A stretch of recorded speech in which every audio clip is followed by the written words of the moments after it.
오늘은 에쿼티 프리미엄 퍼즐이 무엇인지에 대해서 한번 얘기를 해보겠습니다. 참고로 이거는 학부 수준을 넘어서는 내용이라 학부 학생들은 뭐 몰라도 되는 내용이에요. 에쿼티 프리미엄 퍼즐이라고 하면은 이제 미국에서 관찰되는 이례적인 현상인데 주식의 수익률이 무위험 채권 수익률에 비해서 지나치게 높다는 거예요. 이게 상식적인 경제 변수로 잘 설명이 안 된다. 그 정도로 높다. 그러면 이게 모든 나라에서 다 관찰되는 현상이냐? 글쎄요. 이건 그렇지는 않은 것 같아요. 우리나라 같은 경우에는 에쿼티 프리미엄이 설사 있다고 하더라도 그 정도가 굉장히 약합니다. 이거는 소위 고전파 경제학에서 이제 representative agent가 자신의 효용 함수를 극대화하는 과정에서 first order condition이라고 하죠. 1차 함수 값을 구하면은 이제 이런 식으로 나오거든요. 이건 뭐 주가라고 생각해도 좋아요. T 시점의 주가는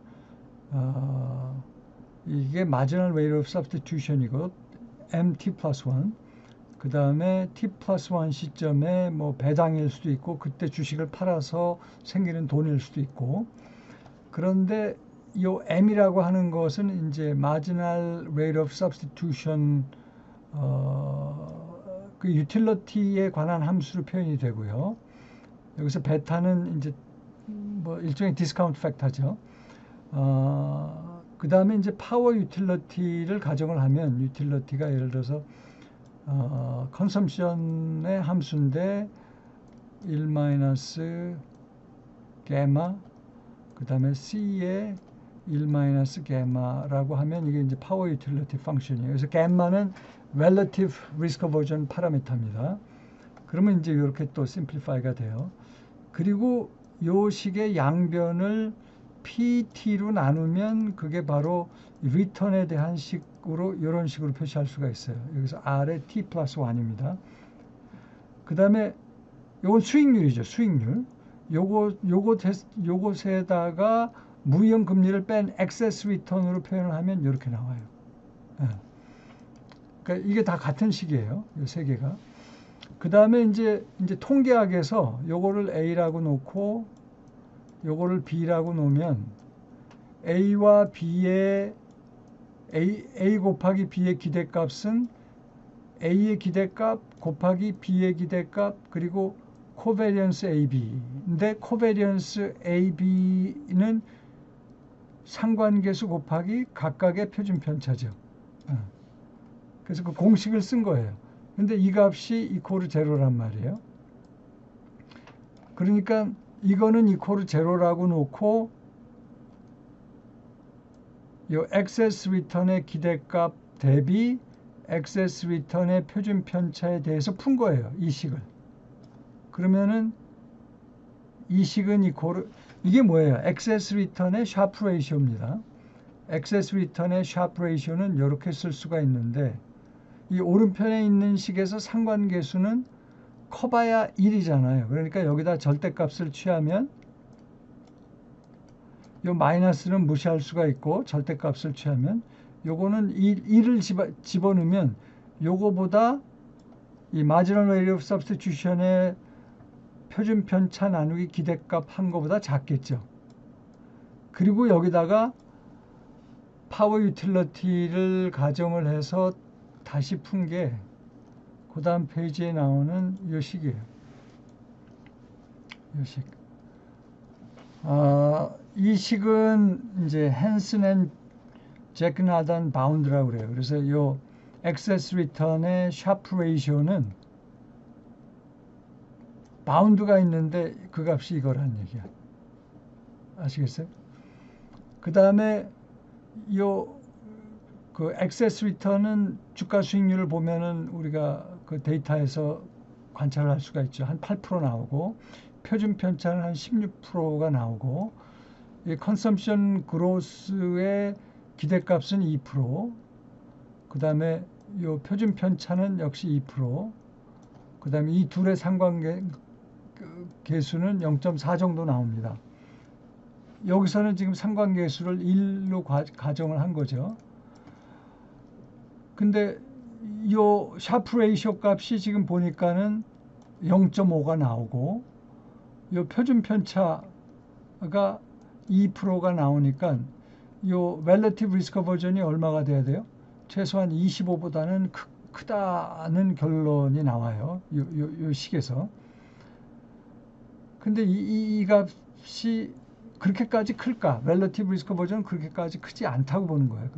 게다가 이 한센 앤 제그나겐 바운드는 상관계수가 1이라는 가정이잖아요. 근데 실제로는 0.4기 때문에 0.5를 한번 집어넣으면 0.5를 집어넣으면 여기 상관계수가 사실은 있는 거죠. 0.5라고 집어넣으면은 relative risk aversion이 50보다도 큰 값이 나와요. 너무 크단 말이야. 너무 커. 그래서 퍼즐이에요. 그 다음에 risk free rate이 이제 continuous time을 나중에 조금 제가 정리를 할 기회가 있을지 모르겠는데 이런 식으로 continuous time finance에 따르면 risk free rate는 이렇게 세 토막이 나요. 디스카운트 팩터입니다. 이 값은 양의 값이고 굉장히 작은 값이에요. 그 다음에 이 두 번째 텀은 intertemporal substitution과 관련된 텀이고 이 세 번째 텀은 precautionary saving과 관련된 값이에요.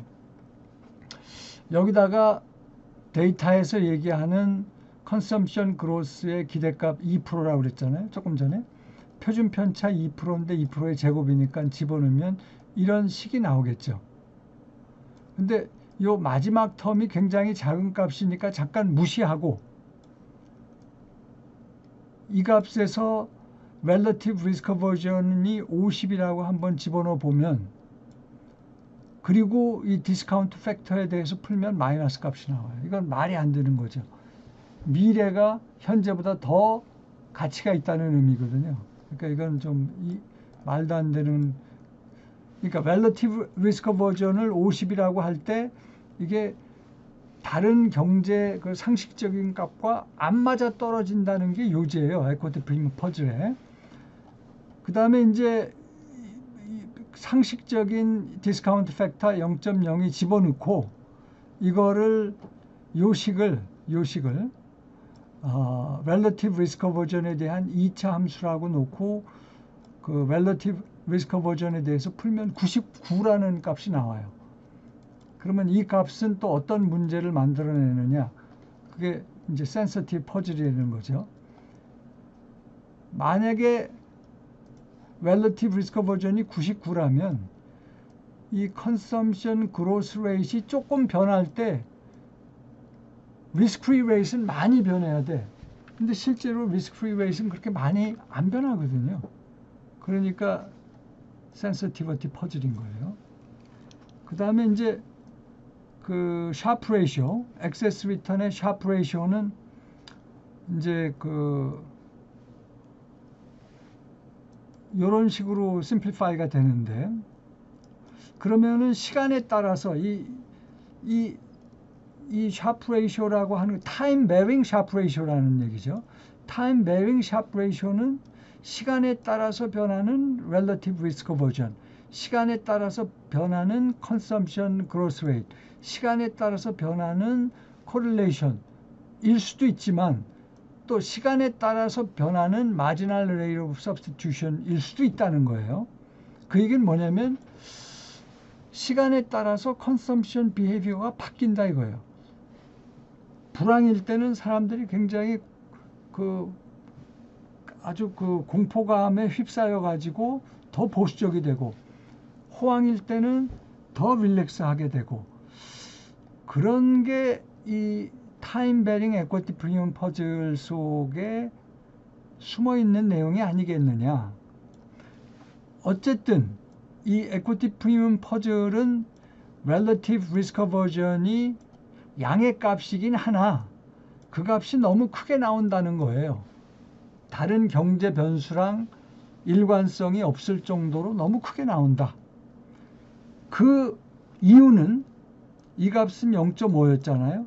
근데 이 값이 0.022% 정도라고 그랬으니까 이렇게 작게 나오다 보니까 relative risk aversion 값이 크게 나오는 거 아니었어요? 그게 바로 퍼즐의 그 본질이다. 근데 왜 재무에서는 이 에코티 프리미엄 퍼즐이 80년대 후반에 이제 그 발견이 되는데 왜 재무에서는 좀 더 일찍 발견이 안 됐느냐? 이 모형이 바로 consumption asset pricing 모델이에요. 그러니까 그 위험 자산의 수익률은 컨섬션 베타랑 연관이 된다는 거고, 요 팩터는 컨섬션 베이스드 에셋 프라이싱 모델에서 주어진 값 프리 파라메타 취급을 했었습니다. 근데 사실은 에코티 프리미엄은 요 람다랑 관련된 내용이거든. 그죠? 컨섬션 그로스의 분산값이 어떻다? 너무 작다. 라는데 사실 그 에코티 프리미엄 퍼즐의 그 본질이랄까? 하여튼 그 수수께끼를 푸는 관건이 바로 여기에 있었는데 이거를 그저 컨섬션 베이스드 에셋 프라이싱 모델에서는 프리 파라메타 주어진 값 취급을 했다는 거죠. 그러다 보니까 이게 79년에 컨섬션 베이스드 에셋 프라이싱 모델이 나오는데 그때 모델에서는 이 에코티 프리미엄 퍼즐 얘기를 할 수가 없었어요. 그 다음에 이제 CAPM은 더 일찍 나온 모델이죠. 60년대에 나왔으니까. 이때 이 CAPM에서는 왜 얘기가 안 됐느냐? CAPM 참고로 Consumption Based Asset Pricing 모델은 다이내믹 모형이지만 CAPM은 스태틱 모형이에요. 그래서 이 컨섬션 그 그로스가 팩터가 다이내믹 모형에서는 되는데 스태틱 모형인 CAPM에서는 마켓 포트폴리오를 우리가 싱글 팩터 취급을, 그러니까 이게 CAPM이란 말이에요. 근데 여기서 팩터로 등장하는 이 람다가 마켓 포트폴리오예요. 마켓 포트폴리오는 어때요? 표준 편차 분산값이 굉장히 높아요. 그러다 보니까 자, 아까 그 액세스 리턴의 샤프 레이쇼가 0.5라고 그랬죠? 근데 마켓의 표준 편차는 0.2. 그러면 relative risk aversion은 2.5로 설명이 되는 거 아니에요. 그러니까 CAPM 가지고는 에코티 프리미엄 얘기를 할 수가 없어요. 왜냐하면 시장 포트폴리오의 표준 편차 값이 충분히 높기 때문에. 에코티 프리미엄은 왜 설명이 어려워요? 컨섬션 그로스의 표준 편차가 너무 낮기 때문에 설명이 어려운 거거든요. 포트폴리오 캘큘레이션도 그 포트폴리오 그 시장 포트폴리오의 데이터 가지고 다 설명이 돼요.